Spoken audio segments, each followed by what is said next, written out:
السلام عليكم ورحمة الله وبركاته. حضرتك مركز على شكلي وعلى أسناني، وروح عالج سنانك وانت راجل على وش الموت. ما تركز يا أخي في المحتوى.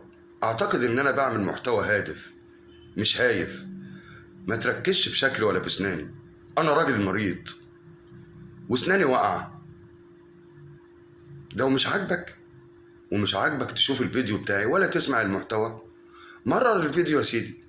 في ملايين الفيديوهات على السوشيال ميديا وملايين الاشكال اللي تعجبك على السوشيال ميديا. اعتقد ان انت كده بتتنمر عليا، والتنمر ده سلوك عدائي. ربنا يكفيك شر المرض انت وكل اللي بيشاهدوا الفيديو. ما ينفعش كده يا اخي، ما ينفعش كده. مش هنفضل سلبيين للدرجة دي. الغرب اتقدموا عننا بمراحل عشان كده، مش عشان ناس هايفة.